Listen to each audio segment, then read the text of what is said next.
Mapagpalang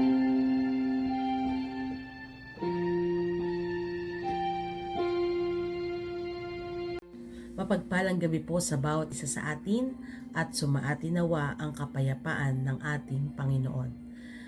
Magpatuloy po tayo sa pagbubulay-bulay mula sa unang Korinto chapter 13, verse 3. At kung ipamigay ko man ang lahat ng aking mga ari-arian at ialay ang aking katawan upang sunugin, ngunit wala naman akong pag-ibig, wala rin akong mapapala.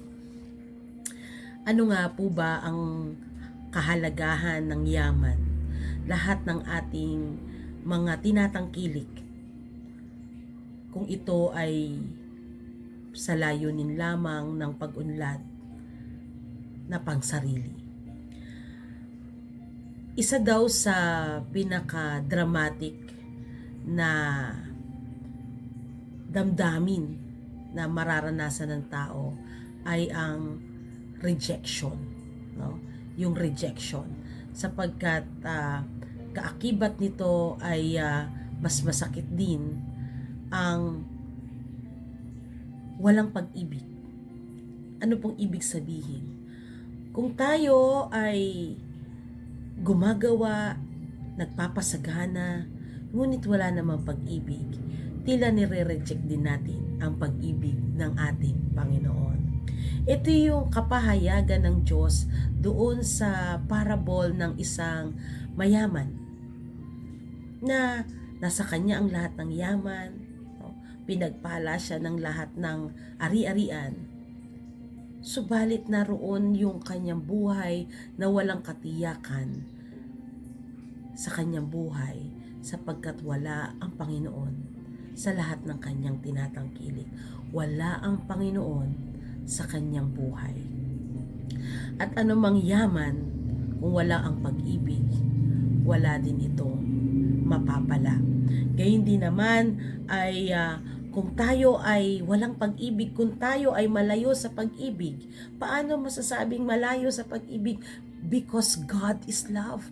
Ang Diyos ang pag-ibig. Kaya kung tayo ay malayo at malayo sa pag-ibig, ito ay walang kahulugan. Ito ay walang bunga. Ito ay walang paglago. Kaya naman kahit anong pagpapayaman natin, pagpapasagana, pagpapagal, pagpapagod, kung walang pag-ibig, ito ay walang saysay. Kaya sinasabi din ng iba o sinasabi natin na ang buhay ay may kalakip na sakripisyo. Ang buhay natin ay laging may kaakibat na pagtitiis. Subalit ano ang pagtitiis kung wala naman ang pag-ibig ni Kristo sa ating buhay? So ibig sabihin mga kapatid, sa lahat ng ating ginagawa, ang tanging pamantayan natin ay ang pag-ibig. Sa buhay natin, maaring isacrifice natin yung ating mga kayamanan, isacrifice natin yung buhay natin. Panginoon, I offer you my life. No, Panginoon, bibigay ko sa iyo yung quality time ko. Isa-sacrifice ko yung bagay na pinakamahalaga sa akin. Pero kung walang pag-ibig, lahat ng ito ay walang kabuluhan. Sapagkat para sa ating Panginoon, higit na mahalaga ang tapat na puso, ang pusong dalisay na punong-puno ng pag-ibig, buhay na pinapaging banal ng ating Panginoon, upang tayo ay makapagpadama ng pag-ibig sa Diyos at sa ating kapwa. Kaya anumang charity works mo, anumang yaman o anumang dalas ng pagbibigay natin ng ayuda, kung ito ay walang kalakip na pag-ibig, walang halaga ang lahat ng ito. Kung tayo ay pinagpapala ng Diyos, higit nating ibigay ang pag-ibig sa lahat ng ito. Ang buhay ng Kristiyano ay buhay na punong-puno ng pagpapala sa biyaya ng pag-ibig ng ating Panginoon. Tandaan natin, nung si Jesus ay ipinako sa krus.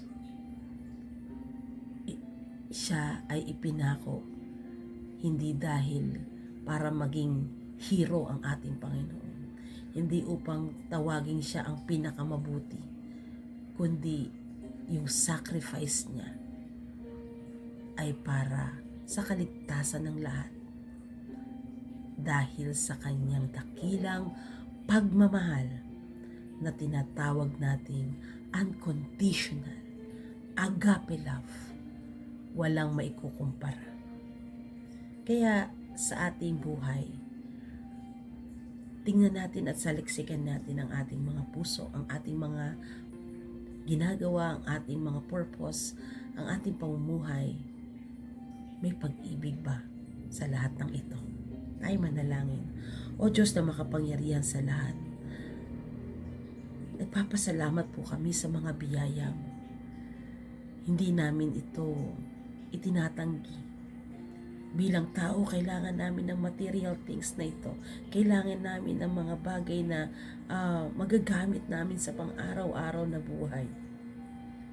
Subalit, punuin mo po, Panginoon, ng pag-ibig ang aming puso, na kung saan kami ay magiging pagpapala at mapagpapala sa biyaya ng kagandahang loob ng Diyos at sa dakilang pag-ibig dahilan upang kami ay maligtas mula nang ikaw ay ipako sa krus. Paging banalin mo kami, O Diyos.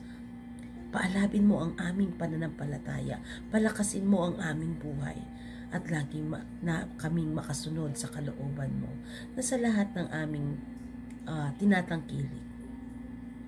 Kami man po ay may kakayahan financially, kami man ay may kakayahan sa ibang aspeto, gamitin namin ito sa paglilingkod sa inyo at maging pagpapala at magbigay kalwalhatian sa inyong dakilang pangalan. Kaya't, O Diyos, pagpalain ang inyong mga anak sa pang-araw-araw na buhay at sa panalangin ng kanilang puso.